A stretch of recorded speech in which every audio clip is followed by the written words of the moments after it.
My beloved child, pause here for a moment. Do not rush past these words, because something hidden has been moving around your name, and heaven has brought you here before the full truth reaches the surface. What you are about to hear was meant to find you at this exact moment, not to frighten you, not to fill your heart with suspicion, but to prepare you for a revelation that has already begun. Someone may have been speaking about you in places where you were not present. They may have repeated a story that sounded convincing, added details that were never true, and shaped your silence into something it was never meant to say. But before you wonder who it is, before you look around with fear, listen carefully. The false story is already beginning to collapse. There is a reason you have recently felt misunderstood without knowing why. There is a reason certain conversations have suddenly become shorter when you enter the room, why someone who once looked at you warmly may now appear uncertain, and why you have sensed an invisible distance forming where there was once trust.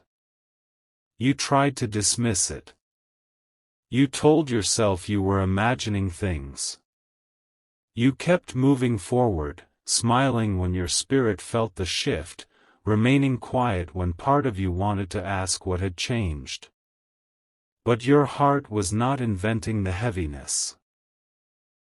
It was detecting the shadow of words spoken in your absence. Yet the story is not as simple as someone disliking you. What happened began with something much smaller. A private insecurity. A moment of jealousy. A misunderstanding that could have been resolved with one honest conversation. But the person involved did not come to you. Instead, they carried their feelings to someone else. They described what happened from the place of their own pain, and the person listening did not question it. That version was repeated.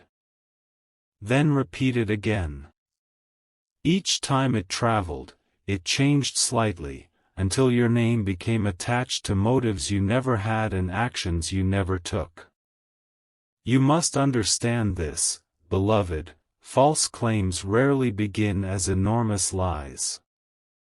They often begin with a small distortion that is allowed to breathe. A missing detail. A changed tone.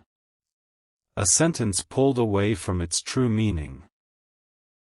Someone says, "I think that is what they meant," and by the time the story reaches another heart, "I think" has become "I know." This is how confusion spreads. This is how people who never asked you a single question begin to believe they understand your character. But heaven has watched every step of this story, including the moment the first word was spoken. There was a conversation you know nothing about. It happened at a time when you were likely thinking about your own responsibilities, trying to manage your own emotions, perhaps wondering why you felt unusually tired. While you were occupied with your life, your name entered a room you had never stepped into. At first, the conversation seemed casual. Someone mentioned you almost in passing. Another person asked a question. Then the one carrying resentment saw an opportunity. They leaned into the moment and began to explain you as though they had access to your heart. They said you were distant, but they did not explain how many times you had been ignored before you finally became quiet. They said you were proud, but they left out the moments you humbled yourself to preserve peace. They said you were secretive, but they did not mention that your trust had been mishandled before. They said you did not care, yet they knew nothing about the nights you prayed for people who never knew you were fighting for them. They described your boundaries as cruelty and your silence as guilt because the truth about your strength did not serve the story they wanted others to believe. Still, something unexpected happened in that room. Not everyone accepted what was being said. One person remained unusually quiet. While the others listened, this person watched the speaker closely. They noticed the contradictions. They remembered something kind you had done when there was nothing to gain. They recalled a moment when your actions did not match the image being painted. And although they did not defend you immediately, a question formed inside them that would not disappear. That question was simple: what if this story is not true? This is where the first crack appeared. The person spreading the claims did not realize they had said too much. In trying to make the story more believable, they added a detail that could be checked.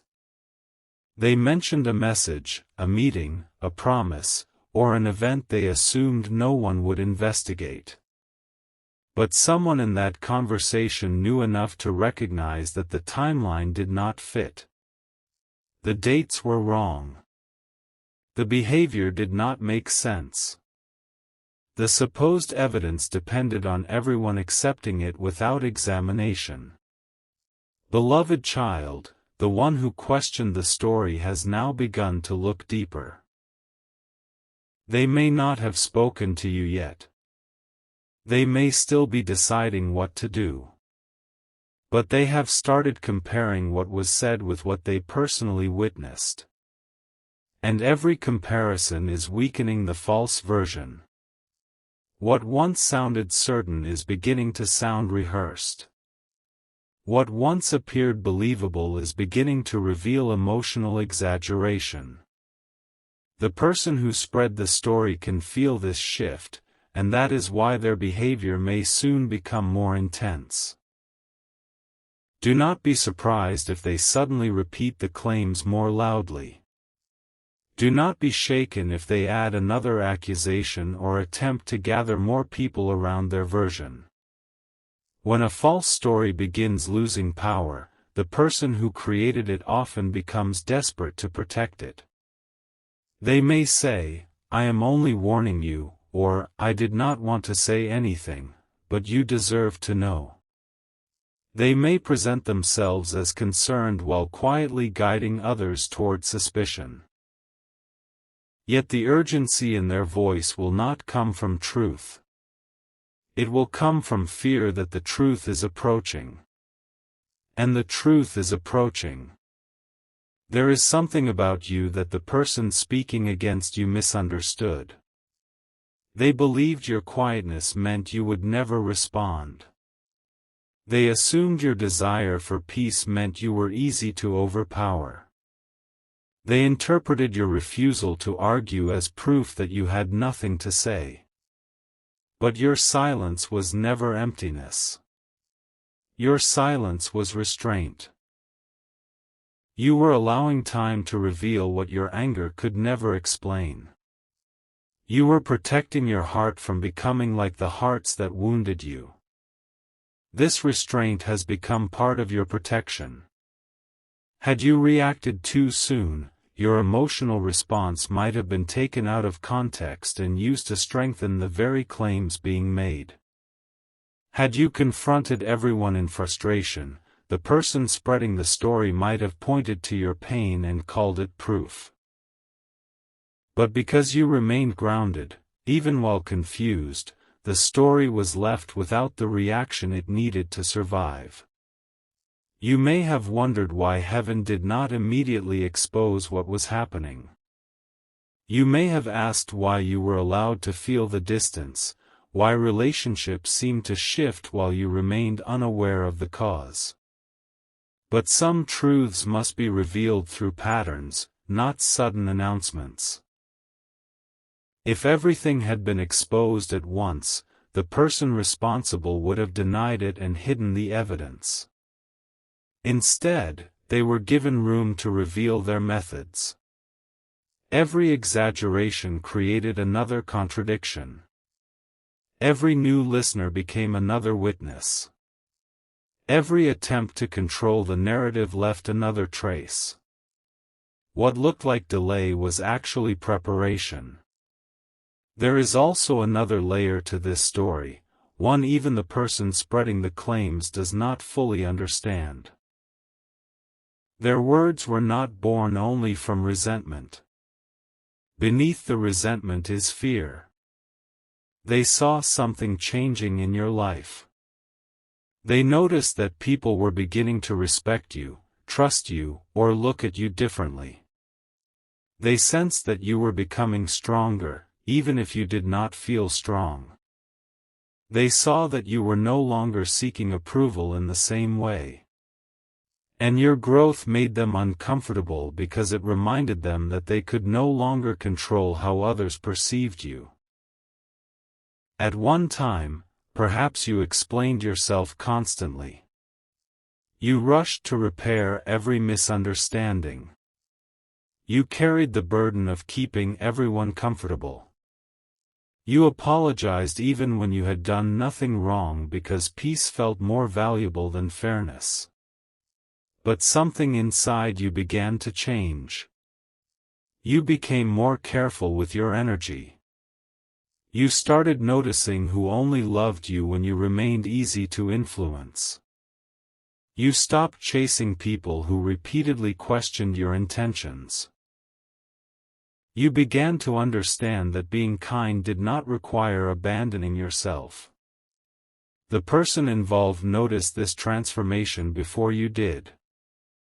They could feel that an old influence was slipping away. They could no longer trigger the same reactions. They could no longer make you doubt yourself with a single look or sentence.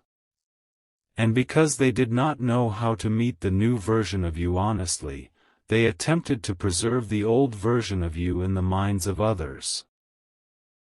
They began describing you as difficult, changed, or untrustworthy, when the truth was that you had simply become less willing to betray yourself.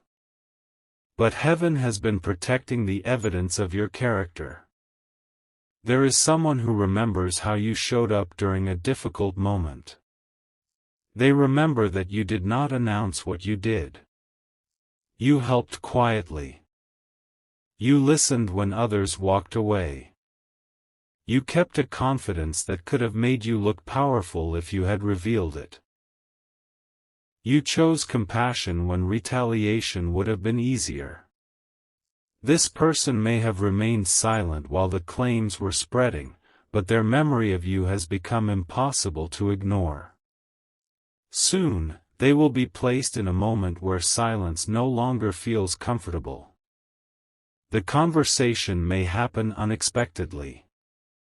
Someone will repeat the false story again, perhaps believing everyone now agrees. But this time, the quiet witness will ask a question. It will not be dramatic at first. It may sound almost harmless. When exactly did that happen? Did you hear that directly? Why did they act differently when I was there? Yet that small question will change the atmosphere. The person spreading the story will hesitate. Their explanation will become complicated. They will attempt to redirect attention. And in that hesitation, others will begin to see what they missed. One honest question can undo weeks of deception. Do not assume everyone who heard the story believed it completely. Some were uncertain. Some listened because they did not know what else to do. Some may have repeated it carelessly, not realizing how much harm it could cause. There are hearts now feeling uneasy about their participation. They are remembering the way they judged you without speaking to you. They are beginning to realize that they accepted someone else's pain as proof of your guilt. One of them may soon approach you indirectly. They may ask a strange question, mention a detail that seems unrelated, or suddenly become kinder than before. You may sense they are searching for information without admitting why. Be calm. Do not rush to expose everything you suspect. Let them speak. Their words may reveal more than they intended. You will begin to understand where the story traveled, how far it went, and who quietly resisted it. There is a temptation coming, beloved child. When the truth begins to surface, part of you may want every person involved to feel the pain you felt. You may want to explain every detail, name every contradiction, and prove your innocence so completely that no one can question you again. But your greatest victory will not come through humiliation. It will come through clarity.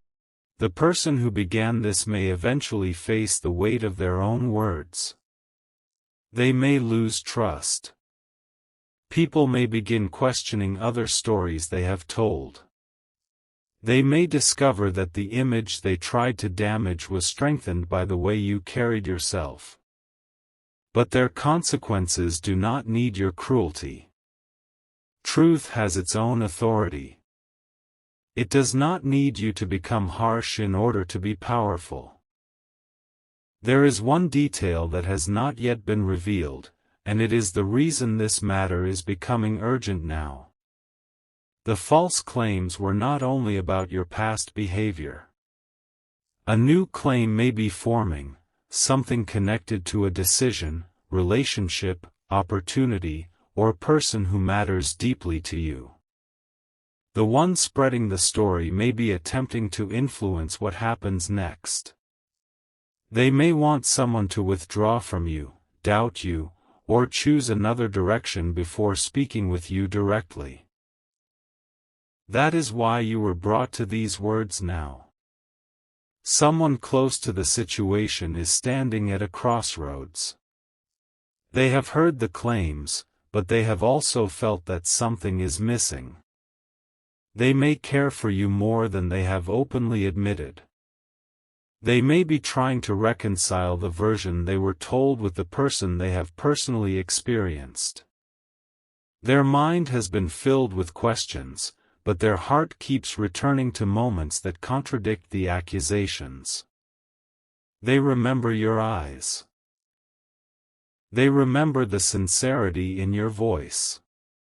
They remember how safe they felt telling you something vulnerable. The false story says one thing, but their own experience says another. This inner conflict has kept them awake, and soon they will search for answers. The person spreading the claims knows this. That is why they may try one final time to shape the outcome. They may deliver a message that sounds urgent. They may claim to have proof. They may refer to something private and twist its meaning. They may even speak with tears, using emotion to make questioning them feel cruel. But emotion is not always evidence. Sometimes tears reveal pain, sometimes they are used to shield a story from examination. The person listening will almost believe them, almost. Then something will happen that no one expected. A message, record, memory, or witness will surface. It may not expose everything at once, but it will directly contradict the central claim. The moment it appears, the entire story will shift. Someone who doubted you will feel the weight of their mistake.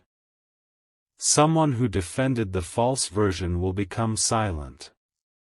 And the one who created the confusion will realize they no longer control what happens next. But there is more. The evidence will not simply prove that one statement was false. It may reveal why the person chose you as the target.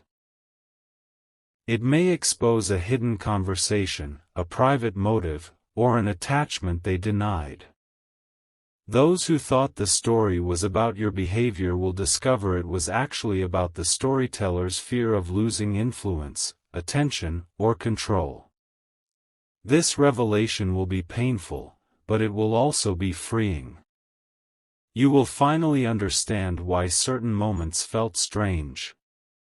You will remember comments that seemed harmless at the time.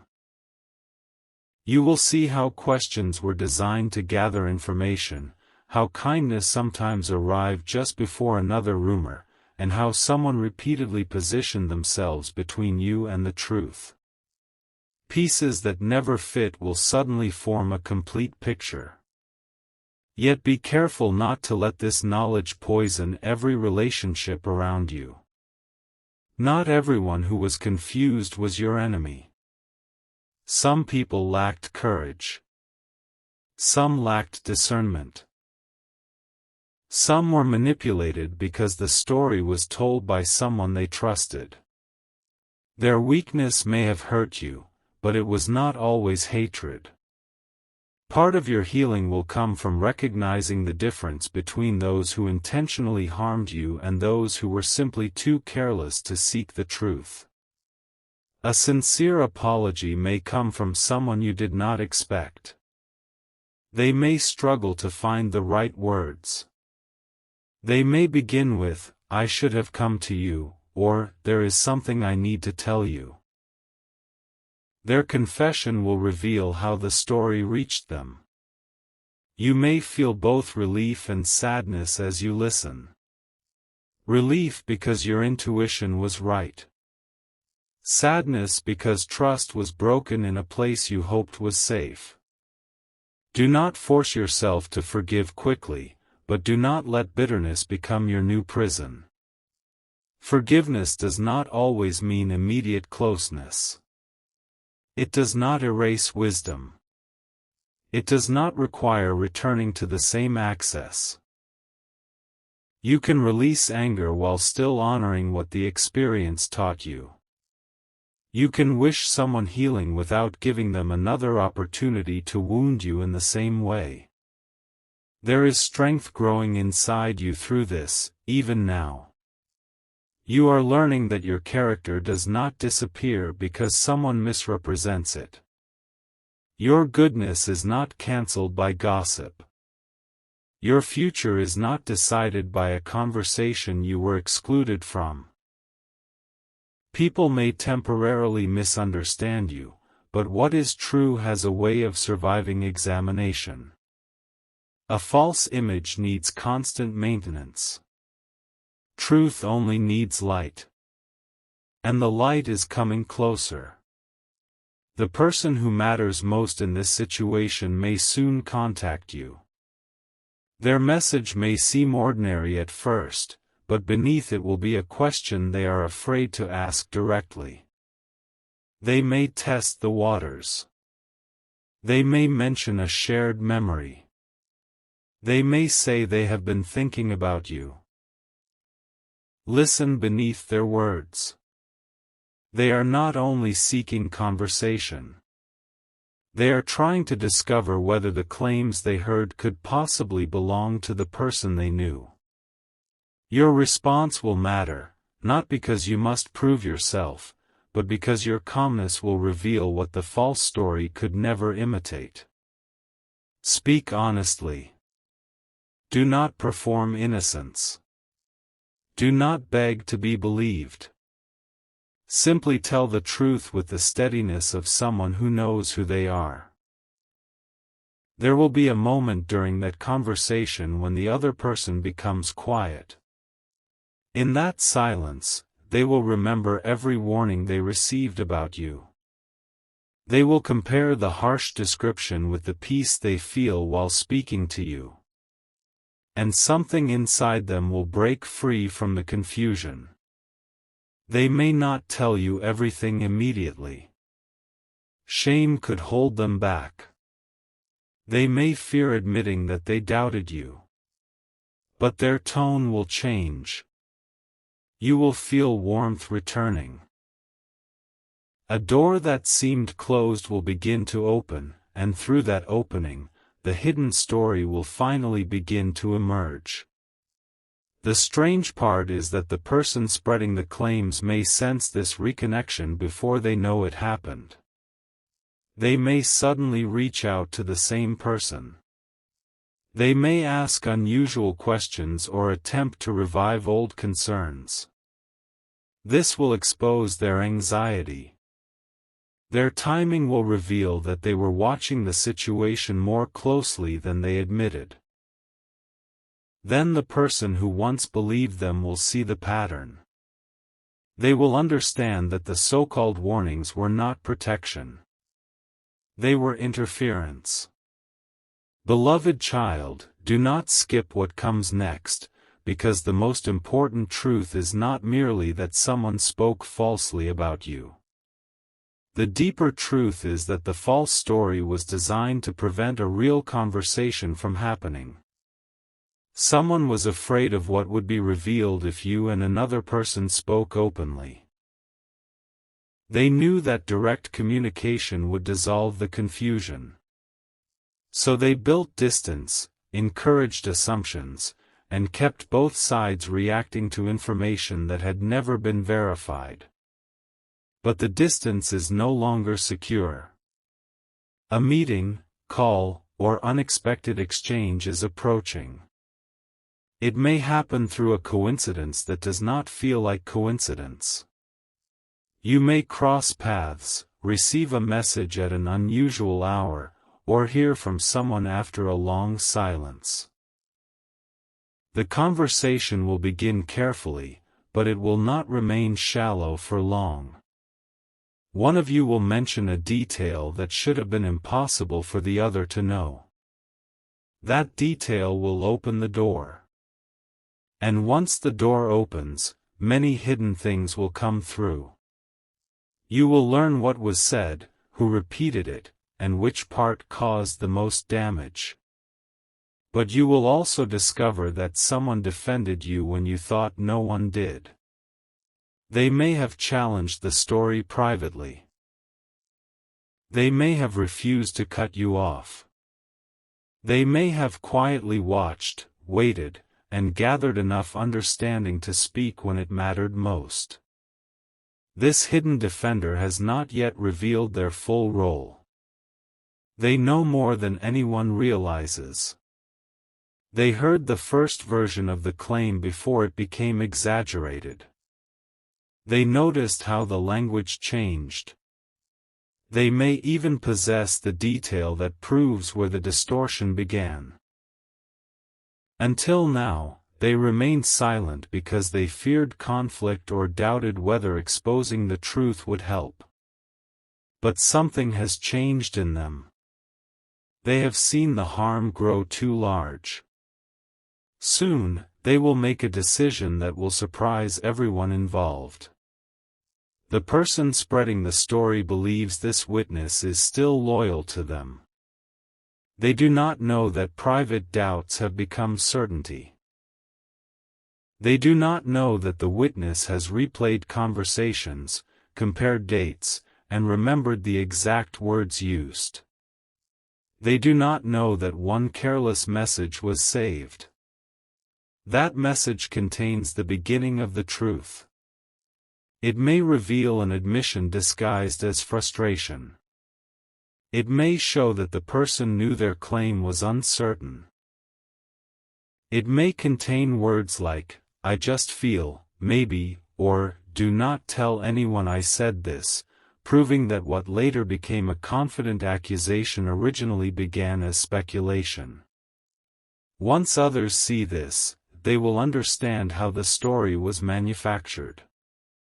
Yet before that message is revealed, there will be one final confrontation. Not necessarily a loud confrontation.